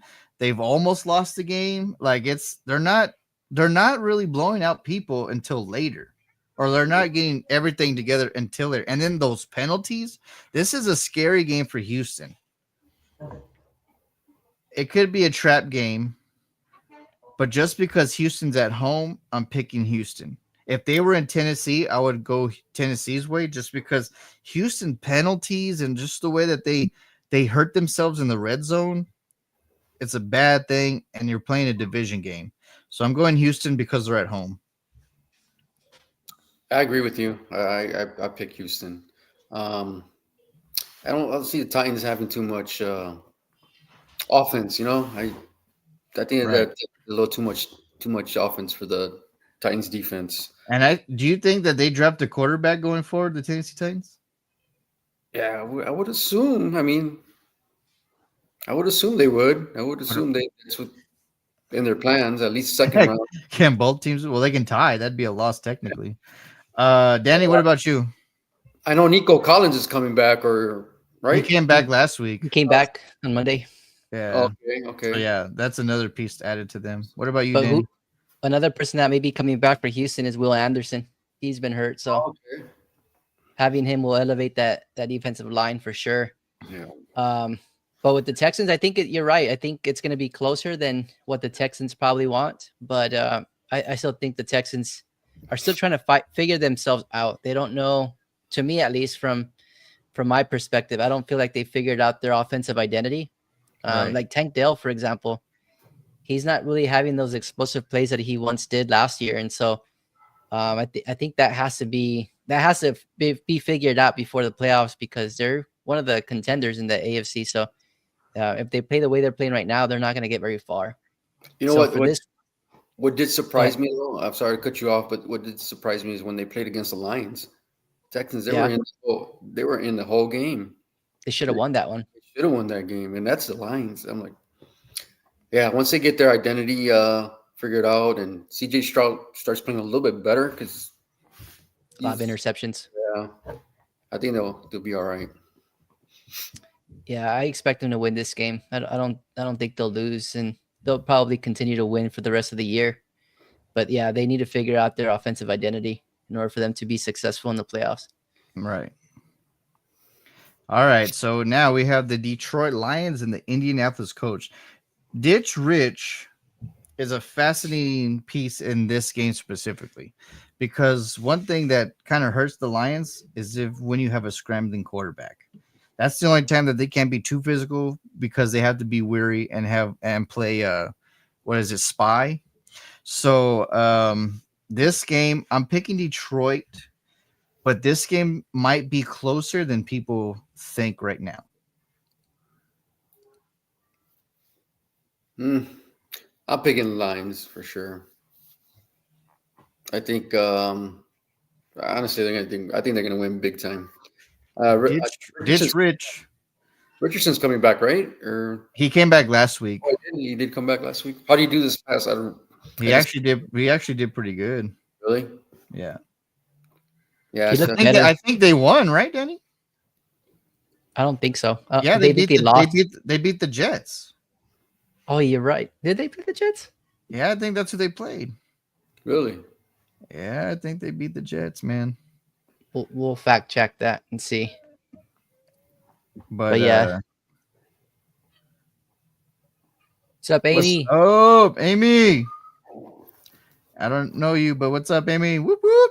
AZ in Ella's the, sister. AZ in the house. Yeah, so yeah, we all picked the Lions. Danny, you picked the Lions? I picked the Lions. They've been impressive, and they've been beating up on teams other than the Texans, right? They've been beating up everybody else, and Right. I think the Colts is going to be no different. Colts don't have the best defense. They're playing indoors. I think they're used to playing indoors, and I think they'll be going in high. Going into Thanksgiving. Right. Right. Man, Thanksgiving's gonna be fun, huh? Like all the games that we're all playing, right? Like, aren't you guys playing Thanksgiving too? Yeah, we play the Lions. Woohoo! That's gonna be fun. That's gonna be. Well, I mean, the only We just gotta thing make it close. the only thing that I have going for my life in the rest of the season is that we play the Giants on Thanksgiving. That's the only good thing we have going on for ourselves. Because who knows with that game? Well, you gotta watch out for Tommy DeVito. I think he's I gonna. know. I like Tommy DeVito. He can throw the football. He's pretty good, huh? All right. The next game is the Patriots and Dolphins. Gabe, who do you got? I got the Dolphins. Dolphins are starting to click again. Their quarterback is back. I think it's Dolphins all the way. Danny? Yeah, I have to agree. I think Dolphins are figuring out who they are. Their offense looks just like it did last year. The only weakness I see in them is their defense, but with the Patriots, you don't have to really worry about them lining you up. So I think it'll be a win. It's a growing physical Patriots team. So yeah, you can outscore them. If you get a lead, it'll be done. So yeah, we all agree the Miami Dolphins. Look at the Rams last week. I mean, I know the Patriots started off really, I think they were up 14-0. Right. And the Rams came Yeah, the back Rams and had to come back. Yeah. advantage. Yeah. I think every team's at least 5-5 in the NFC West, or that's Yeah. That's wild. All right. Speaking of, they made it competitive in the NFC West, right? We were talking about the NFC North a few weeks back, and it looked like everybody's gonna make the playoffs. But now it's like NFC West, you don't know who's gonna be the division winner or gonna be a wild card. I mean, it's hopefully everything's not up in San the air. Francisco. Anybody but San Francisco. I'm down. So speaking of DeVito, we're gonna go this way. F the Patriots. I agree with you. All right, Buccaneers or Giants? Danny, you take this one first. I'm gonna go with the Bucks. Bucks have been. I mean, they were off last week. I remember correctly. I don't think I saw what their score Yeah, was. they had a bye. Okay. Yeah, so they'll be well rested. Mike Evans should be back, I think, this week. Really? So I think that's what they were saying after the bye week. He was coming back.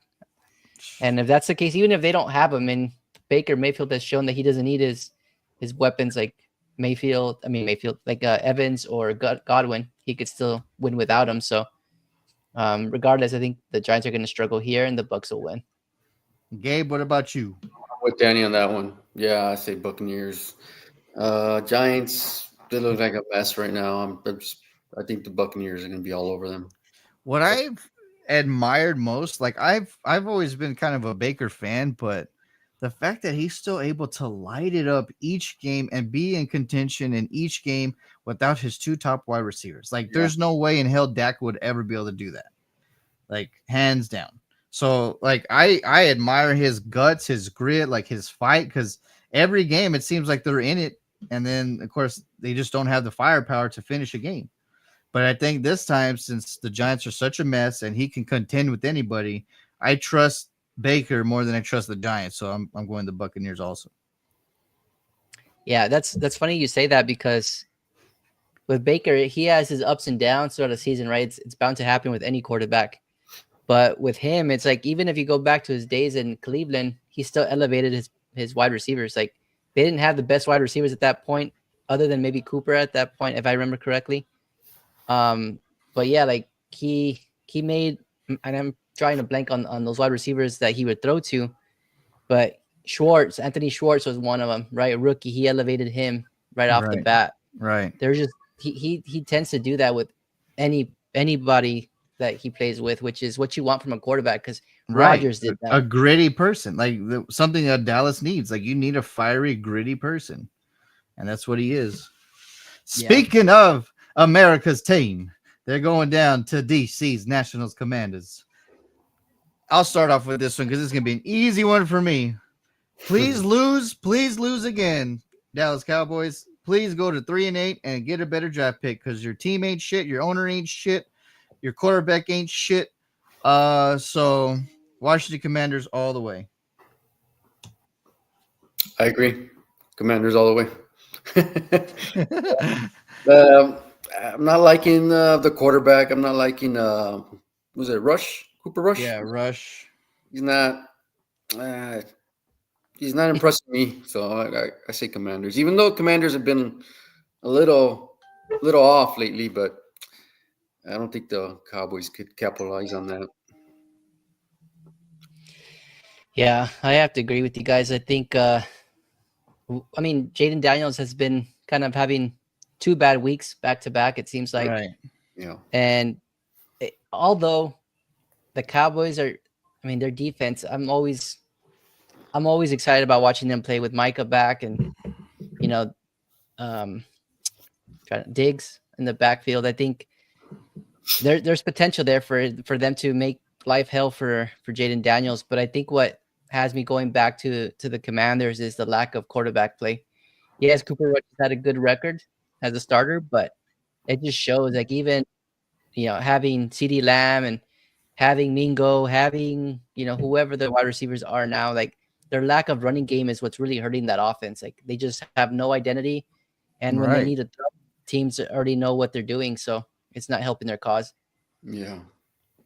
But let me ask you this before we move on, Jay. If you were to get a high draft selection, what would be the position that you would want the Cowboys to draft? I would either draft. Okay, I'm GM. There's no Deion Sanders in my ear. I'm drafting Travis Hunter or Shanty from Boise State. I'm picking Shanty if Travis Hunter's already gone. And then I'm drafting a quarterback in the second round to be the heir apparent of Dak Prescott. He has apparently he has a no trade clause in his contract. But once you sit his ass and make him just be the backup, the most expensive backup in the world, he'll try to change his contract and try to go elsewhere. So I'm drafting Travis Hunter or Shanty round 1, and then I'm drafting Jackson Dart round 2. You've been high on him. I'm very high on Jackson Dart because he's playing with a team. He's not with an Oregon. He's not with Ohio State. He's not with anybody. But yet each game he has his team in contention to win the game, and that's what you want for a leader and the quarterback of your franchise. Is someone that, we're talking about Baker, right? If the pieces fall off, can you have a guy to man up and then just bring out the best of whoever he has? and that's what I've seen out of Jackson Dart. I guess I just haven't seen enough of him play consistently to mark him second round worthy or the next heir apparent of Dak Prescott. Has he looked better than Dak Prescott? I don't know. I think Dak Prescott this year he's had struggles, but you're discrediting all the things he's done positively for. I mean, his stats speak for themselves. You're talking about NFL French or NFL organization that's made the quarterback weak because all they do is favor the quarterback. You're talking about those yards and those touchdowns. What do you mean? Each team and each quarterback has a chance to throw for 5,000 yards now. Each team and each quarterback now has a chance to throw for over 30 touchdowns. If the Bears quarterbacks do that? Hey, you guys drafted Caleb to do that. That's why you drafted him number 1. It hasn't happened. It hasn't happened. Look at your coaching staff. I mean, they haven't used him correctly. Dak has been there for 9 years and has had every opportunity to get off the hump. And he has not done it whatsoever. And Boise State almost beat Oregon. He's right. And that's because of Janty. Yeah. But I think we're getting off course here. But with Dak, comparing Dak and what's the guy from Ole Miss? Jackson Dart. Yeah, you can't do that. That's like comparing apples and bananas. Like you can't compare their stats. Or yeah, but I've already seen the apple, and the apple has a worm in it. It might, but you don't know what Jackson Dart's going to be. Exactly, but that's why you draft him, because we've already seen the potential and the peak of number 4. We don't know what the draft picks are going to be. That's why you draft him to be like Tom Brady is 199. You don't know what he's going to be. You just hope he becomes the greatest, and which he did. Tony Romo was undrafted. You just hope that he comes up clutch, which at times he did, but his team slacked. Like, there's so many elements and pieces that have to go with it. Like, Dak has had too many opportunities from coaching staff to players around him. Like, there's no way that Tony Romo doesn't get at least to the NFC Championship game with the defense Dak's had the last 3 years. I just think that it's hard to compare. And then Jackson Dart has only played 2 seasons, really. Well, I mean, I agree that he's still in college and he's got a lot to learn. But, like, if you've already seen the peak of something else, then you might as well go with the other thing to see what's going on. Let me ask you about Travis Hunter. If the Cowboys were to draft Travis Hunter, where would you want him to play? Offense, defense, or both? I would want him to play defense. So you wouldn't want to use him as a wide receiver? No, because the NFL is different. Like, you could have a Taysom Hill, but look at Taysom Hill. The Saints are nothing without him because he's injured, and you get him beat up a lot. So go Amy. I'm picking Travis, and I'm putting let's say, well, one, Justin Simmons is probably gonna be another free agent, so I'm putting him at safety. I'm moving either DaRon Bland or Travis Hunter at safety, and then I'm letting them be free. He is an exceptional talent that is going to be forever. That's going to be a revolutionizing talent, as they say. So you could put him anywhere, and he's going to excel. What is Dallas's weakness? The third, fourth cornerback or safety right now. Wilson's garbage. So you put Bland because he's already been hurt. So you know that make less stress on him. Put him at safety or put Hunter at safety. That put Diggs, Hunter, Bland together. Can you imagine that tandem in secondary? Yeah, that would. I could also envision like the tandem with CeeDee Lamb and Travis Hunter. I mean, as a wide receiver, this dude's pretty good too. Well, he is good. So it's just. But I just don't want to keep getting him. I just don't want him to be in harm's way every play. Yeah. Because why are you going to draft him? Why are you going to draft him so high and then you're going to put him to get injured? Yeah. Yeah. What do you think about Travis Hunter, Gabe? Have you seen him? I haven't really seen too much of him. To be honest with you.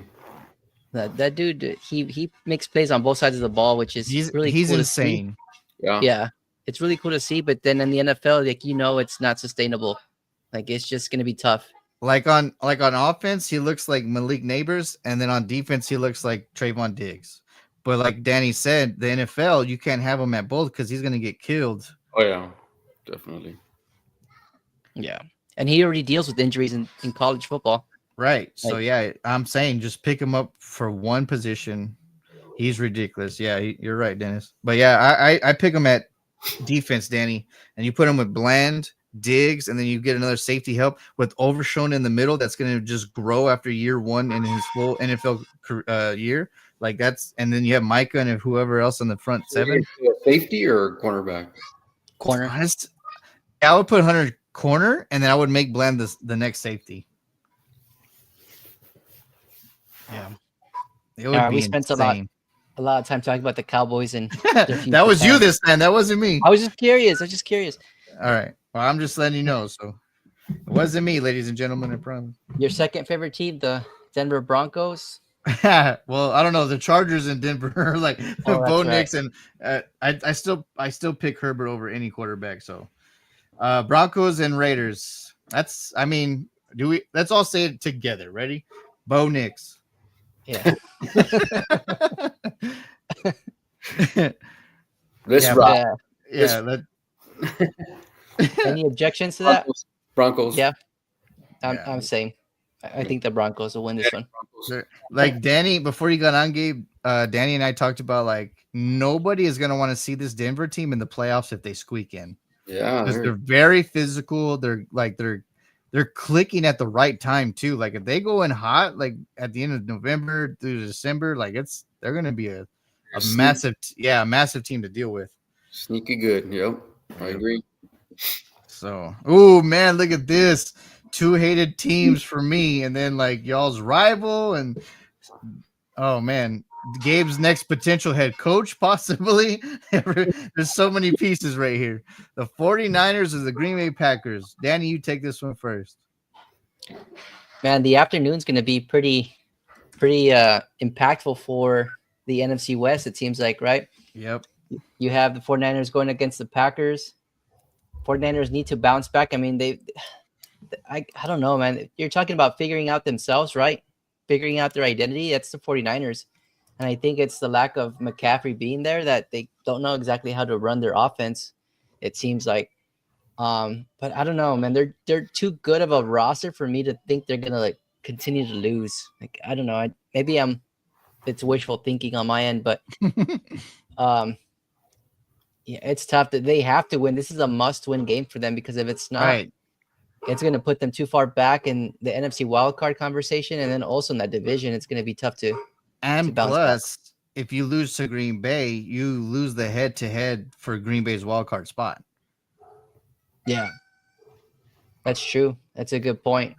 And Packers are going to be in the midst of that wild card race. So Right. yeah, I'm Packers being at home. I got to go with them, and then it's probably going to be cold now in Lambeau, and I think that's going to have some sort of effect on both McCaffrey and Debo because Debo's been banged up all year.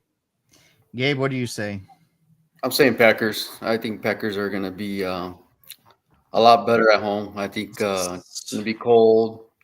I don't trust what's his name?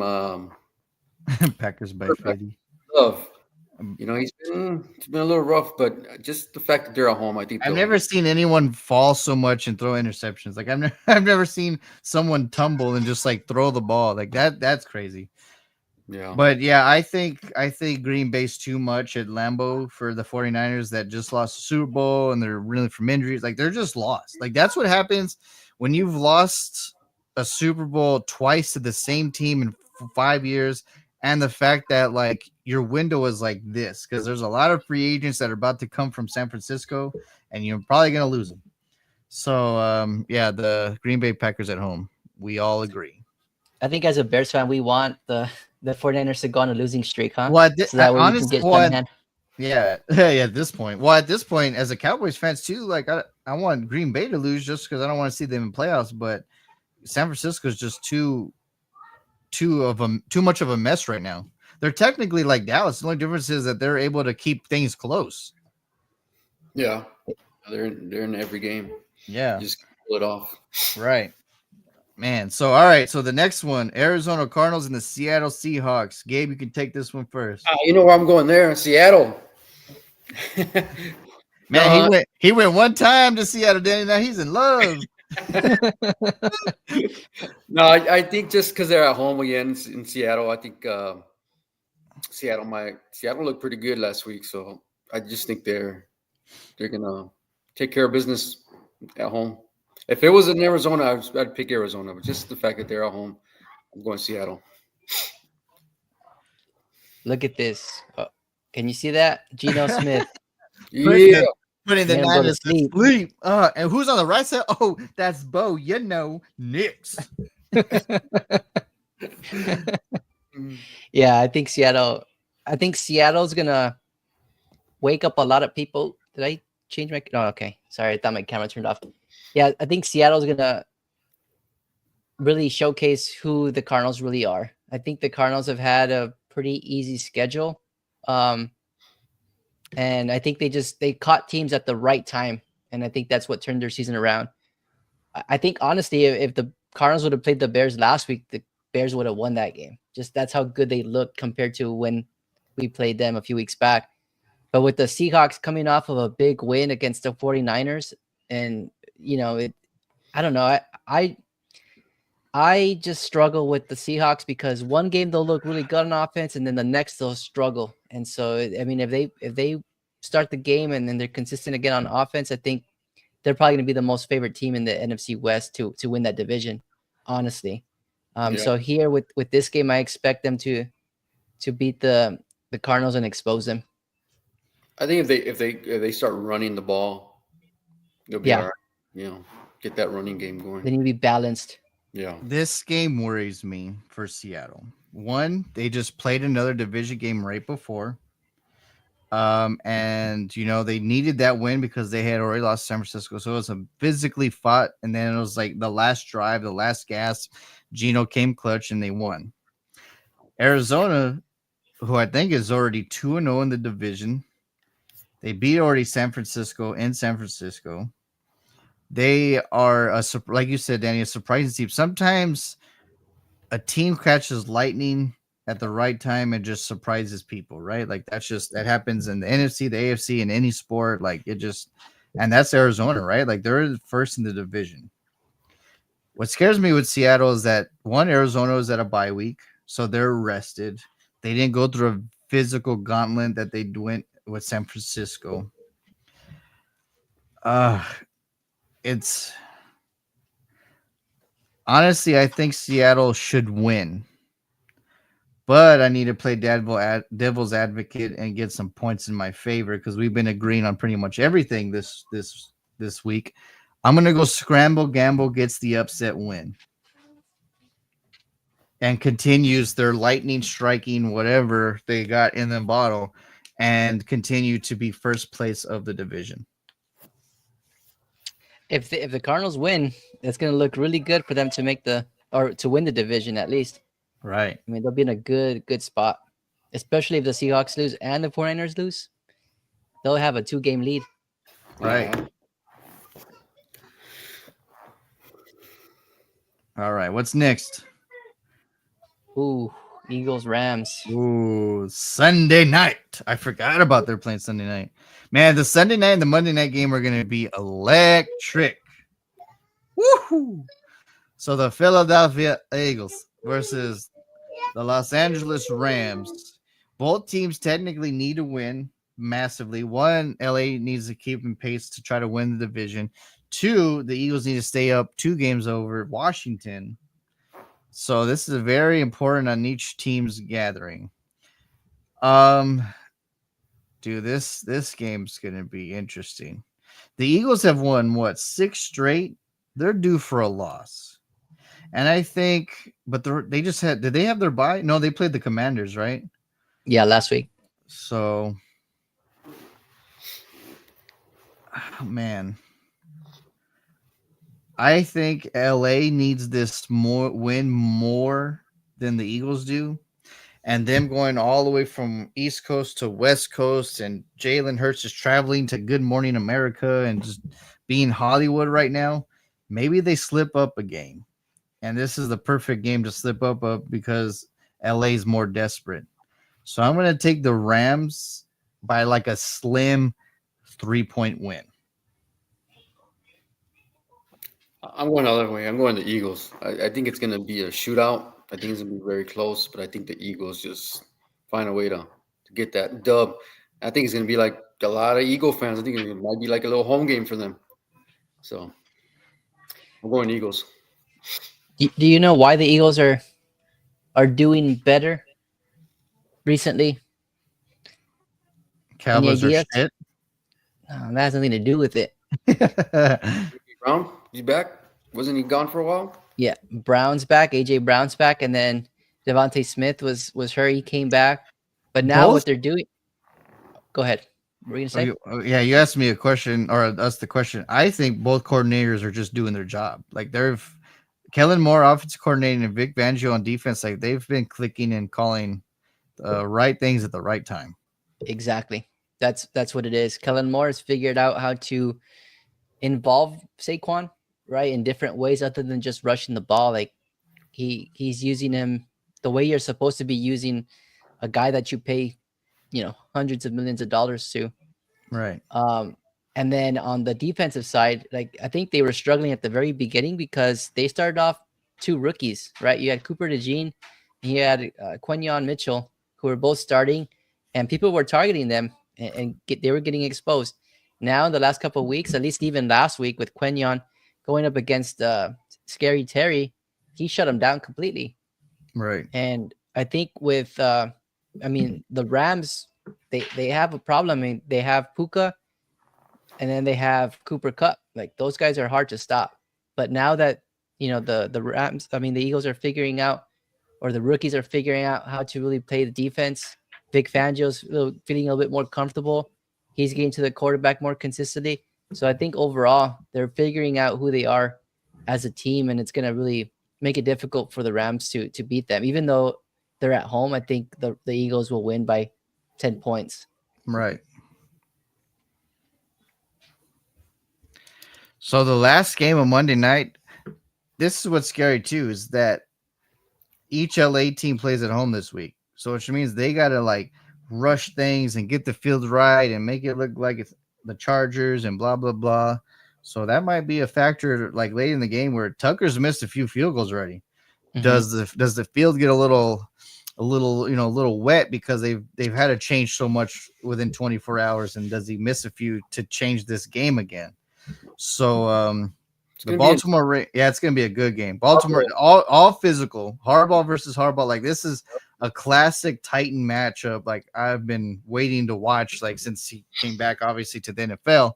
So since Gabe, you're not always here, you take the final game first. Baltimore Ravens or the LA Chargers? I'm going Baltimore. Just the fact that they didn't look too good against the Steelers. I think they're gonna redeem themselves on this game, and it seems like the older brother Harbaugh always has the edge on the younger. Is it younger brother or younger? Yeah. So I'm thinking Ravens. Even though the Chargers are playing really good ball, but I just think the Ravens will pull it off. Yes, I have to agree with you, Gabe. I think the Ravens are not going to lose 2 in a row, and they can't afford to, especially with the Steelers playing the way they are. So I think they're going to have a sense of urgency there. And the Ravens were far from winning that game. I mean, they were a couple missed kicks away, right, from winning it. But I think the Ravens, they're going to rely on Derrick Henry. I know the Chargers defense is a little banged up too with our defensive line. So this could be a game where Derrick Henry gets right, and they rely on him to kind of lead that offense. So I'm going to go with Baltimore here, based on that. Well, you all know which quarterback I love, but the reason why that I'm possibly going Chargers way is that the Ravens, even though they've been close, they haven't been clutch lately. They're like 1-3 in the last few games, like 1-3 or like 1-2 or something. Like they've lost a few. And what happens when Lamar gets tight and he has to throw? that's when they start losing. If he has to throw over 30 times or whatever. What happens if the defense of the front seven of the Chargers is able to corral Henry, make him fumble again? Then things are going to get tight, and that's when Lamar gets a little tight himself, and that's when he starts making mistakes. I'm trusting the home team in the weather that's more calm, more chill in the stadium. That's going to benefit them more than the outdoorsy Baltimore Ravens physicality. And your kicker right now is who is legally back then a few years ago was literally the best kicker of all time, statistic wise, stat wise, range wise. He is not the same individual. So if it's going to be a physical fought battle and you're down 3 and you need a kick, or you're up 3 and you need a kick to extend the lead, what happens if he gives the Chargers better field because he misses another field goal? So that's what worries me is Justin Tucker right now. Like that, he's in his own head. So Dennis agrees with you. Yeah, I'm picking the Chargers to get the upset over the older brother, and the younger brother finally gets the better of older brother. Dicker the kicker. His name is Dicker, right? Like Cameron it's Dicker. weird too. Like Tucker's losing and Dicker's winning. Like it's kind of crazy. I know you mentioned about the whole Justin Tucker not being the most accurate kicker in NFL history. That's just the dumbest stat you can come up with, or the NFL could come up with. They're comparing, Justin Tucker, who has 461 attempts, field goal attempts or kicks, right, to a guy who has 180 kicks. Like, you can't give the guy who has 180 kicks the most accurate kicker. Like, that's not Wait. fair. Who are they giving it to? Eddie Pinero from Carolina. That dude's been in the league playing freaking maybe 5 or 6 years. And didn't you guys give him up? Yeah, he used to be our kicker. And he wasn't the most accurate kicker for us, huh, Gabe? No, he wasn't. Was it the Eagle or Viking game, or what was the game where it was the Eagles, right? Like far left, and then they won the playoff game. That wasn't him, though. Oh, was it? That was Parkey. Sam, so you guys just have this like kicker curse, I guess. Jesus. Not anymore. Well, now we have a kicker that kicks low. But yeah, I mean, so Pinero's considered the best now? Because he's made a percentage. yeah, he's like 89 something percent of his field goals have been made, but he's probably made and I don't remember the exact stat, but he's made probably 170 kicks, out of 181. When Right. Justin Tucker has made or attempted 461 Cool. and made like 400 and something. Right. You can't do that. That's not fair. Well, it sucks, but I mean, it's the rule of the game. Like that's where stats come in, right? Yeah. When's the tea time, Gabe? You guys going golfing? Tell me. We got to go next week. I'll be in town. There you go. Golf? Black Do you Friday. golf, Danny? Yeah. I mean, I'm not very good, but I attempt to golf. Dude, I want to go golfing with you guys. Pretty good. Yeah. Pretty We'll make good. it. I'm down. Well, how long are you going to be in town, Danny? From Thursday to Sunday. We leave Sunday morning. Oh yeah, heck yeah. We need to hang out. Yeah, for sure. Get the We'll plan family together. Man, so it's been another great eventful Sun City Letterheads podcast. Gabe Ramirez, it has been awesome to have you as a guest. Hopefully not the last time. Hopefully we'll get more guests, and then everyone that chimed in today, Amy and Dennis and a few others, Ivan and Gracie. Yeah, thank you all so much. That Olivia. was awesome. Olivia, yeah, too. That was cool. That was a cool surprise. The Bears. We got a love for the Bears this week for sure. And some of the Cowboys. But yeah, great stuff. Danny, how'd you feel? I thought it was fun. I liked having all the interaction. I thought that was really cool. Gracie, thanks for the Gracie, thumbs up. whoop, whoop. I thought that was really cool. It was a nice little element to our podcast to have She has more. like a professional headshot and everything. Look at her go. Good job, Gracie. She doesn't mess around. I know. Whoop, whoop. That's all we need. We need professional headshots. Yeah, man, good. Yeah, Danny was awesome. Gabe was awesome. Y'all did great. Thanks for the invite. Yeah, it's been awesome. Of course, Hey, anytime.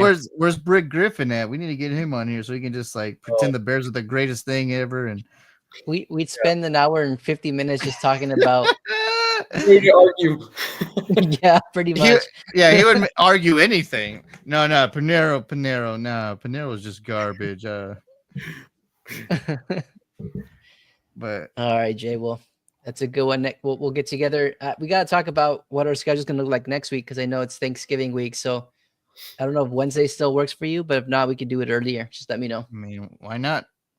All good, because I mean it's right before it's Eve of Thanksgiving, so technically I'm off Thursday, and then family stuff probably won't start till Thursday. So Okay. I'm good for it if you are. Yeah, we'll keep it as is then. All right. Well, Gabe Ramirez, everybody that chimed in, Danny Ramirez, it's been a pleasure. Everyone like, follow, share, all that stuff. Get us noticed.